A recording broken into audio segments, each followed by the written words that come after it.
Eventually, at some point in our healing journey, we have to get to the developmental wounds of the inner child. But oftentimes we find a million excuses to bypass this process because of the intensity of emotions that these wounds carry.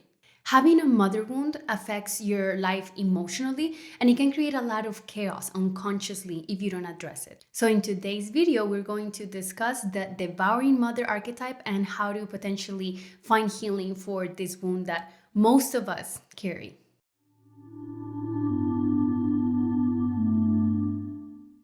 My name is Silvana, and I am a course creator and the founder of the Venusian Academy, a space where we explore the feminine arts and Shakta Tantra. The mother wound is a very complex wound, and we all carry it at various degrees because we live on this planet and we have a collective mother wound. And as dominant as it is, it's not really that talked about because the energy of mother is put on a pedestal on our society. It's also very abused, but it's like it swings from side to side. It's very abused and exploited, and it's also put on a pedestal. So because of this, there's a lot of complexity in dealing with this specific wound. The first step to identifying this process is understanding why is it that we have a collective wound. So we have to understand that our first mother is the earth, right? And Mother Nature, as many gifts as she gives us, she's also very destructive. And we have been in this fight with it, basically learning as a species how to not let her kill us, how to protect ourselves from the elements, from different animals, from different climates. So there has been this love-hate relationship that we have with our first mother, Mother Earth. And this is the first wound that we have. The first wound was actually created by the earth herself. So from that perspective, we can all agree that we carry a collective mother wound. Now, when it comes to our individual mother wounds, it's very normal to want to avoid not dealing with that wound. So why is it that we run away from it, right? And I think like the most important thing to understand is that whenever we develop a mother wound, it happens during our developmental years. And when we are in that state of mind, right, the innocence of the child, it doesn't necessarily, like the beginning imprints of trauma, they don't start as a like, oh my God, my mother is having some issues and she is abusing me or she's abandoning me. It's usually something that we perceive, an emotion, and then we internalize it and take it as our own. So that's almost like that's what innocence naturally does. It puts things within. It thinks that I need to do something to correct this behavior. So as we begin internalizing all these feelings, and we grow up as adults, the things that we have to look at to begin exploring the mother wound are usually feelings of abandonment, betrayal, fear, or rejection. And sometimes we say like, oh, I already talked about my mother wound with my therapist a few times, or I did ayahuasca and I dealt with it, so it's all healed. And we have to understand that because it's a complex wound, it's not just a relationship between us and our mother. This is a relationship that we have to ourselves and the part of ourselves that is in that feminine motherly energy. So usually whenever we have a mother wound, it kind of bleeds into every single area of our life because of our lack of capacity to hold certain emotions. Whatever emotions were not held by our mother when we were growing up, especially during those first 6 years of our life, we are not able to also hold those emotions for ourselves. Therefore, there is all of these mental complexes that get formed in our psyche to protect us from those feelings. And it is this resistance to feeling the feelings of abandonment, rejection, suffocation that prevent us from actually diving into this wound and looking at it. Because the first step is to acknowledge it. And we have to acknowledge it in our personal life and also in the collective. So this conversation is going to be specifically about the death mother archetype. And the death mother archetype is that energy that comes in our psyche. It comes from whatever mother figure we had, whether they're still in our life or not. We still carry a mother figure in our psyche. And the suffocating, the abusing, or the rejection causing elements in our psyche that are a reflection of those first interactions that we had with the energy of the mother. One of the most hidden and sneaky devouring death mother archetype that I found is the energy of the overprotective mother. Because the overprotected mother from the surface looks like a very loving elemental motherly energy that just wants to protect us from the dangers of life.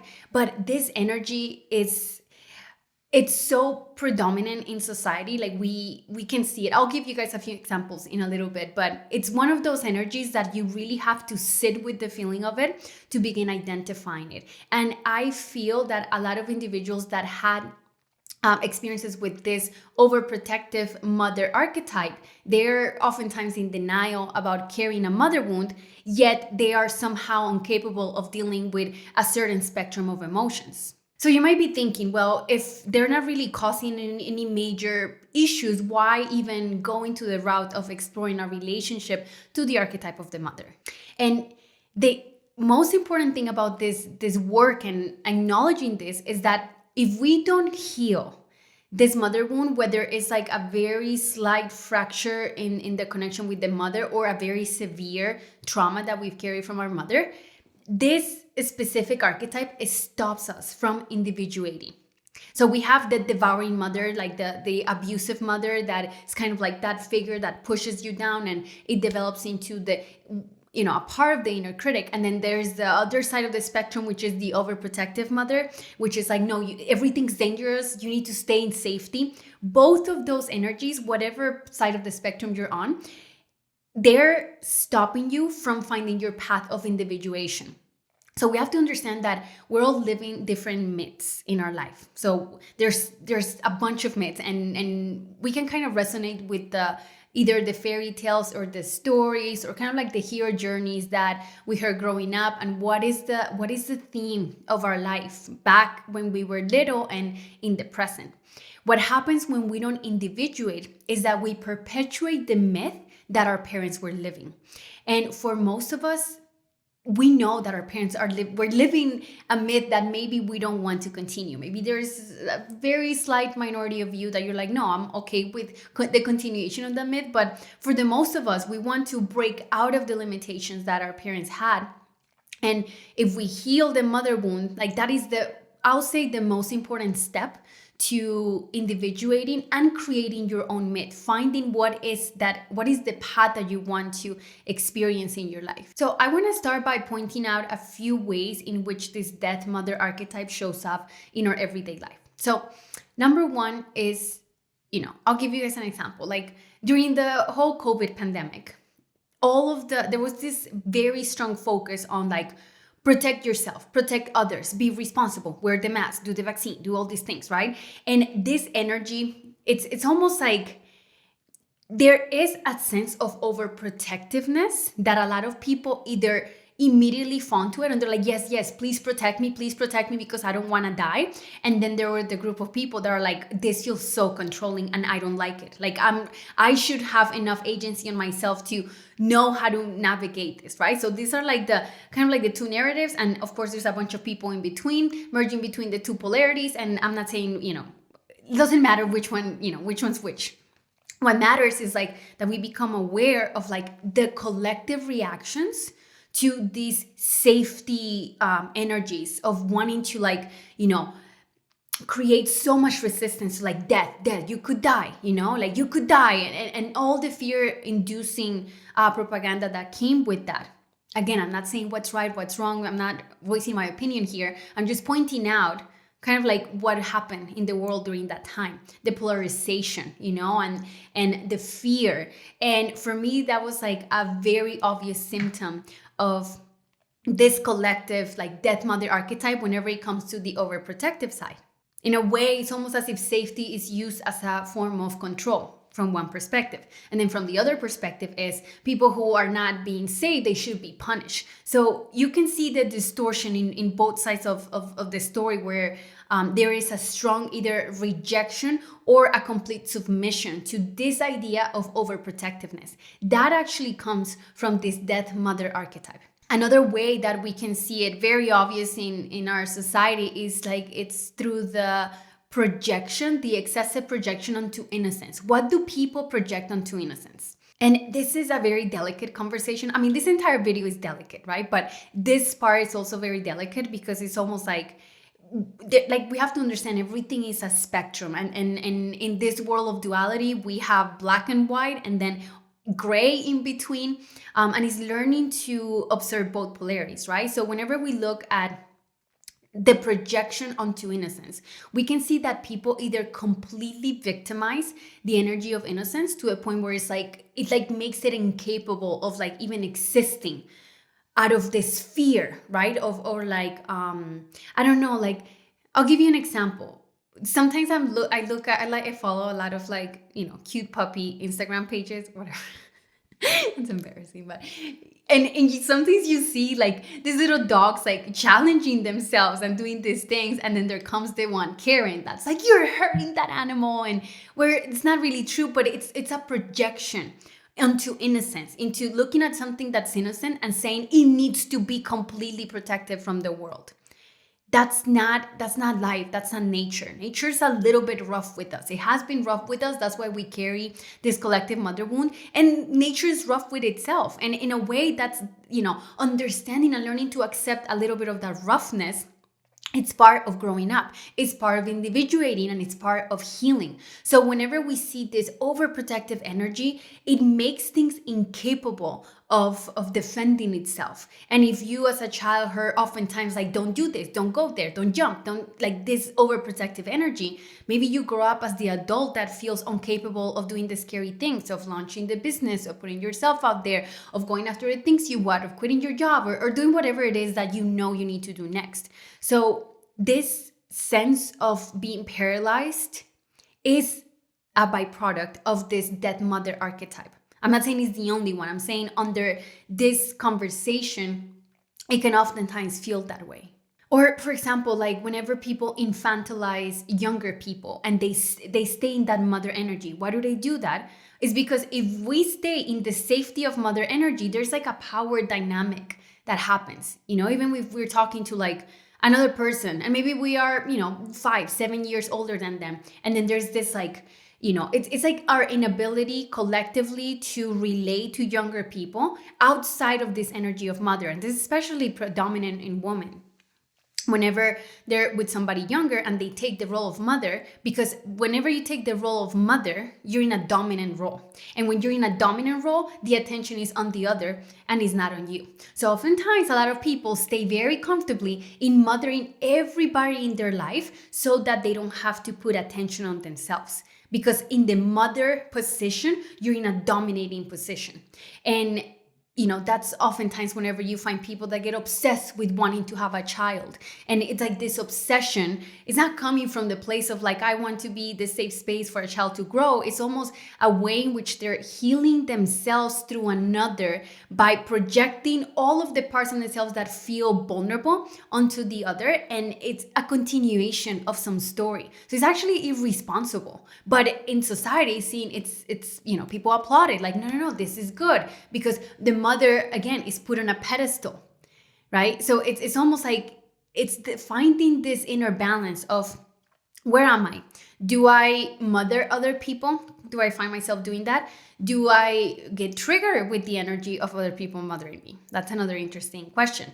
Or do I have a natural tendency of mothering my partners? Because if that's the case, right? Or even like the desire of like, you're obsessed with having a child and it's just not happening and you're in deep suffering because of it. If you're suffering because you want to have a child and you're unable to, most likely it's because this is coming from a very wounded place. It's not coming from a place of surrendering, where you're able to make a desire and let life do her thing and trust the divine mother to give you your heart's desire. It's almost like a way to control the narrative of your life. And if that is the case, then most likely you're living the myth of the death mother archetype unknowingly. So how does one even begin, dealing with this big monster of the mother wound? And I think the first step with everything in healing is to identify the issue. If you're still watching this video and you haven't been triggered yet, you're like, no, doesn't resonate at all. I invite you to like really take some time to analyze yourself in all your relationships. How are you with your partners? Because in like romantic relationships, we're meant to, it's like we're two individuals meet at the same level. Whenever you're mothering your partner, you're infantilizing them. Therefore, you're putting yourself in a position of power, disempowering them, and basically putting the focus back on them, trying to fix them, trying to route them, guide them. You see how like that dynamic gets very distorted in relationships. So if you find yourself in this energy of mothering partners, that is a definite sign that you have a mother wound that you are not dealing with. And that is regardless of how great or how terrible your relationship with your physical human mother is. You can have the best relationship with your mother, or you can even mother your mother. That's all of those dynamics are distortions, because the only people that you should be mothering are the ones that like you are a mother of, the children that you have, up until a certain point, right? Because eventually we all gotta leave our nest and we have to find our own path. So if you're also mothering a 45-year-old man, that's another sign of having a mother wound within yourself. So it's whether it's your child or not, so it's like, what is the appropriate age for mothering, and understanding biology and nature, and understanding how how our psyche works. So first step is to identify. Obviously, it's a lot easier for people that have, that are like aware of a negative relationship with their mother, or had like an abusive relationship with their mother, to identify they have a mother wound. But I find that it's oftentimes the people that are like very protective, like, no, I had the best mother, but they are incapable of experiencing like a broad range of emotion, or having tolerance on other people that are experiencing them.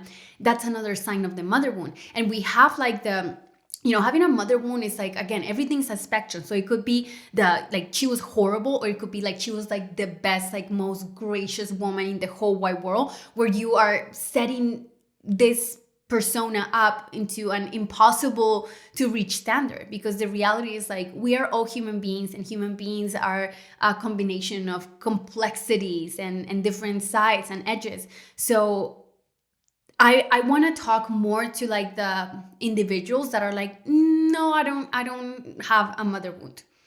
Because the ones that have it very obvious, at least they're already into that first step of the equation, which is acknowledgement, right?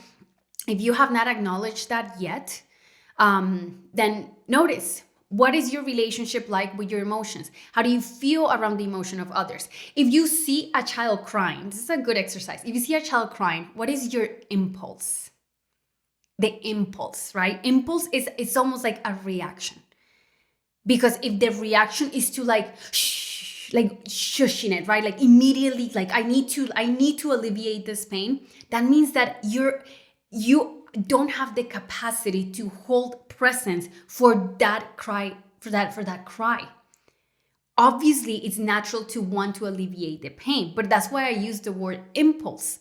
Because an impulse is very different than a response, right? An impulse is more connected to a reaction than a response. So if I see a child crying, I can have a natural response to that.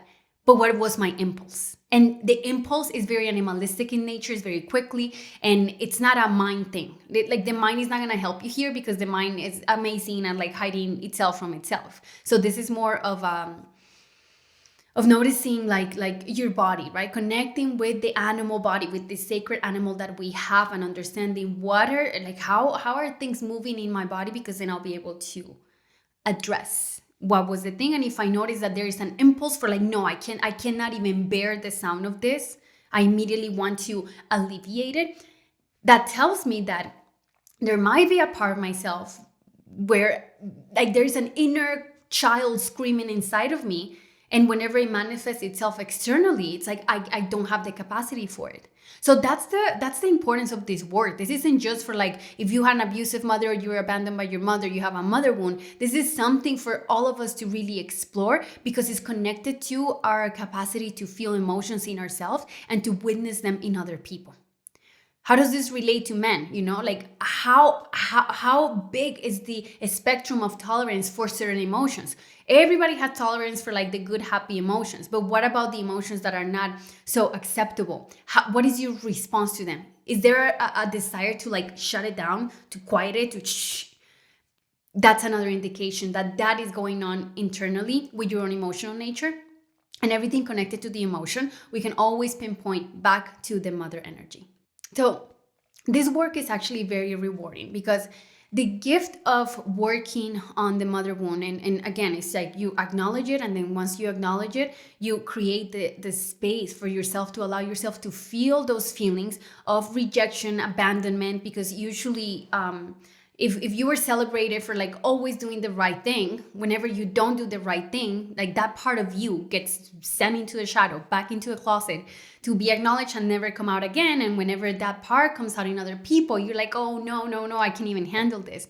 So the gift of this work is actually a greater capacity to feel. We become a safe space for all of our emotions. And whenever I'm no longer hiding from my rage because it wasn't safe and I allow myself to feel it, it doesn't need to express itself like outwardly in like an explosive manner. Oftentimes, the simple acknowledgement of an energy, it releases it, because all of a sudden this energetic thing that is, it's Shakti, right? It's the divine feminine in motion. Whenever it gets met with the awareness, the empty awareness of like being able to observe something without judging it, it receives the light of awareness, and then it's like, oh, I'm seen. And that's it, right? It's like there's nothing else to do. And of course I'm oversimplifying emotions, but just for the sake of this video. But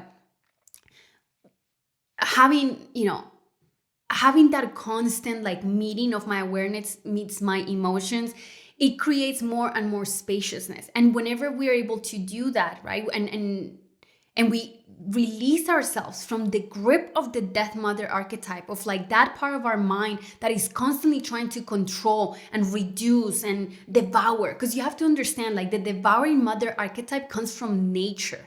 What does nature do? If you're out in the mountains, I don't know, the Alps or in the Himalayas, and you don't have the right clothes and you don't have fire and you don't have a tent, you will die.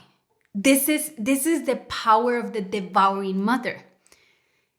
Creating that space and learning to psychologically individuate from the grasp of the death mother is what's going to lead you into understanding and revealing the gift of your own myth. What is it that you are here to know and learn about yourself? Because we're in an exploration of us. We're like here to play with all of our colors, and to play with identities, and to work and to be creative.